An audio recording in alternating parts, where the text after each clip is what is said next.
How are you supposed to feel when you hear that a heavily armed lunatic that wants you dead has instead killed himself after a showdown with a SWAT team?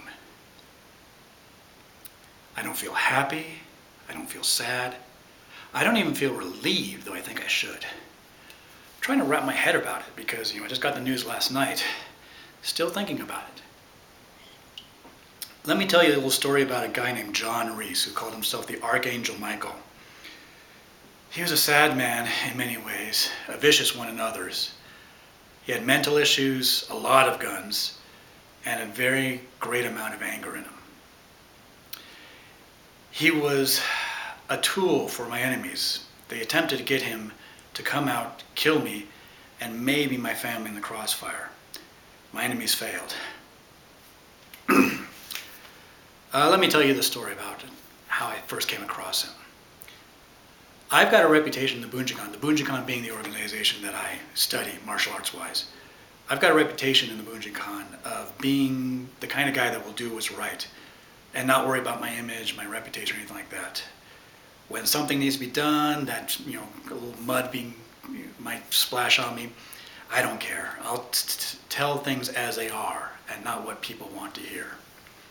So it's not too surprising that last spring I get a message on Facebook from some people about a guy going crazy in a forum on Facebook devoted to Bunjikan. The guy is basically insulting, threatening, making insane comments, and basically doing his best to disrupt any conversation going on in the forum. Well, I wasn't a member there, not much less an administrator. I couldn't do anything. Looked on the guy's timeline. Again, he calls himself Archangel Michael. And he posts things on his timelines about being an angel, how he is an angel sent from heaven to bring down the wrath of God upon humans, which he has nothing but contempt for. He's obviously got serious mental issues. He's posting 20, 30 times a day just on Facebook, and in addition to his own blog. And his friend lists, everyone on that list is basically a non-native speaker of English. Nobody's commenting on his posts, nobody's liking them, nobody's sharing them. He's just sending them out there. All of his nowhere plans for nobody. Nothing I could do at that point. I'm not a member of the group. So all I do is I share his profile on my timeline with the warning to people, hey, if you're an administrator of a group and this guy's a member, you might want to ban him before he starts causing trouble there. One of my friends comes back a little short while and says, oh yeah, that's what I did. 2 days ago, he was causing trouble, after an argument started in the forum I helped administer, so I banned him. Okay, that makes sense. He joins this new group that I'm aware of because he's just been tossed out of another Bunjikan group, so he comes in swinging in the new group as a kind of a revenge. Well, I know what was going to happen. When you come in swinging like that, just within an hour or two after you've been approved for membership, you're not long before you get banned. And sure enough, a couple hours later, I look back and yeah, he's been banned. I look again on his timeline and he's pissed. He's posting about Bunjikan this and Bunjikan maggots that. Then things get interesting. There's a post, there's a picture of a shotgun on his timeline. And the caption for it is, Archangel walks into a ninja school with a gun now. The punchline is they are supposed to heed wisdom and take warning about what I say. And when I say red means dead, I fucking mean that. And I don't need to hear any shit. Well, here's the fucking deal, humans. God is unhappy with you. Oh my. At this point, you've got to take something like that seriously. Picture of a shotgun, walking into a school with it. Okay, somebody has to be informed.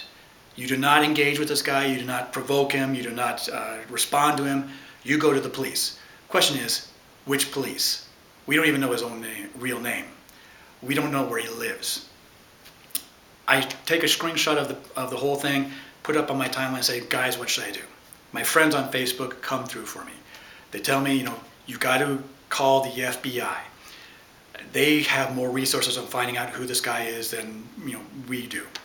So I do that. I call the Denver office of the FBI. Interesting thing, I had to actually like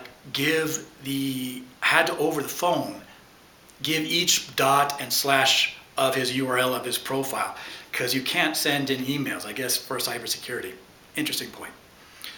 Meanwhile, my friends on my timeline and in a group that I help administer called BS Martial Arts are looking into this. The guys there are going through every photo that he's posted and everything like that. They find like a certificate with the name John Reese. Soon we're able to find out that he lives not too far from Dayton. He's got an arrest history for things like domestic violence. And again, in his blogs, he's, aside from a lot of crazy shit, he's posing with a lot of weapons. I mean, a lot of different weapons. Everything from black powder revolvers to AR-15s.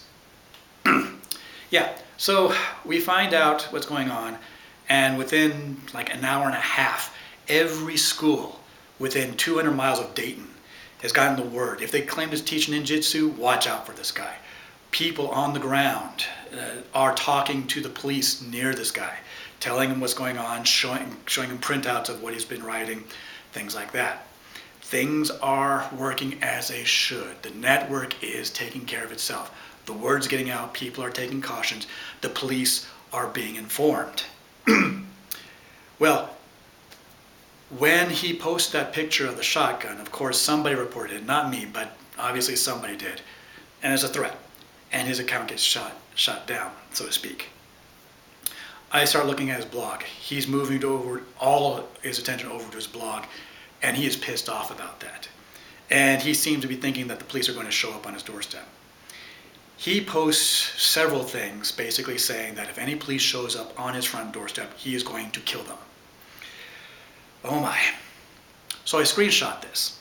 I put it up on my timeline. I didn't take into account that he didn't just say if any cops show up. He said if any N-word cops show up, he's going to blow them away. Didn't think about it. I was a little bit more concerned about the blowing police away than the use of the N-word. But one of my enemies pounced on that. I've got a lot of enemies. I have sent people that prey on children behind bars. I expose frauds, I expose crazies, and there's an entire group devoted to hating me on Facebook. It's run by a guy named David Richardson. He calls himself Doran the Magician. He works with folks like Frank Dukes, a noted fraud, and Dallas Wittgenfeld, who was tossed out of a veterans group devoted to special forces after a guy named Don Shipley, who was a SEAL, a real SEAL, exposed him for what he was. Dallas Wittgenfeld has got a long history of criminal arrests and alcoholism. And I think that he probably might have been the one, or David Richardson. But in any case, somebody reported me as using the N-word, and I got suspended for 7 days. In the midst of coordinating everything, I'm the one people are sending things to, and I'm the one that's sending them off to other people. The fact that a police officer might have walked into an ambush by taking this down didn't matter to my enemies. The fact that if we didn't get the word out, which I was helping to do, key in doing, that he might actually walk into a martial arts school with a shotgun and open up on a kid's class, didn't matter to my enemies. Whoever reported this only wanted to hurt me and get me off Facebook. These are the type of people that I deal with on a regular basis when I expose frauds and crazies. Fortunately, I'm very resourceful. My friends are very resourceful. And of course, we are all very motivated to get things done. We move over to email, we start coordinating things, and nobody gets hurt. The police show up. 2 police show up, according to the blogs, local police and the FBI. They leave him where he is. They don't arrest him. They don't take him in. And I'm pissed off about that for a while. But I'm monitoring the blog and I'm realizing, well, yeah, he is acting very crazy. He's writing the most crazy stuff that you can imagine. But that's all he's doing. He's spending basically 16 hours a day, aside from bathroom breaks, eating, sleeping, etc., just posting stuff. I mean, within 10 minutes, he'll post like 4 things. Mainly crazy stuff about angels and heavenly wrath and stuff like that. But that's all he'll do. He'll post pictures of him with weapons, but he evidently doesn't go out of the house too much. So I can see that, after a while monitoring this, I realized, okay, yeah, this is why the police left him. He talks a lot, but he's probably not going to do anything. There's not really enough evidence to think that he would actually do something. Okay. So I keep monitoring his blog. just to keep an eye out. If things change, I want to get the word out. That's the kind of thing that I do. And last summer, August, some of my enemies again tried to get him to get mad at me. They send a link to me putting the word out on Facebook. They tell him, this is the guy that got you banned from Facebook. This is the guy that got you the police visits. This is where he lives. They got the address wrong. But of course, from their standpoint, you know, this is a guy that's posed with a lot of weapons, poses a lot of crazy shit. If they can get him mad, tell him where I live. It's obviously they were thinking that this guy's going to get in his car, drive out, blow me away, and if my kids were around, maybe they would get caught in the crossfire. Again, this is the type of person I deal with on a regular basis when I expose frauds and crazies. They do not act nicely. They do not care about getting someone killed, as long as their own hands can't be covered in blood directly. Well, again, he's mad and he starts posting a lot of shit about me on his blog and stuff like that. But again, if that's all he's doing, it's not really a threat. Of course, I'm monitoring him every so often, just going through his stuff, scanning the stuff. And he's not doing anything till yesterday. Actually, maybe Monday. I get the message yesterday on Tuesday. Friend sends me a link to an article. Turns out that John Reese, Archangel Michael, is living with his mother. He uses his credit card to buy weapons. They got an argument. She tells him he can't use her credit card to buy weapons. He attacks her. She leaves the house, calls the police. House is surrounded by a SWAT team. 9 hours after they show up, officers go in, find out that maybe 8 hours beforehand he had shot himself to death. Yeah, kind of a shock. Didn't see that coming. I don't feel happy that he's dead. Don't feel sad. I do think that it's a tragedy that he never got any mental health that he really needed. But I know enough now that if you don't want that type of help, there's nothing even the best psychiatrist can do. His life was a tragedy, but his death might have been for the best. I don't feel good saying that, but it is the truth. A man that might have been a threat to my family and me is now no longer a threat. And my enemies that want me dead have one less potential weapon to use against me. So that's the rundown of things going on. And again, I don't know how to feel, but I thought I should get the word out just so people know what's going on and what kind of people I deal with. So, Dallas, Frank, David, you missed.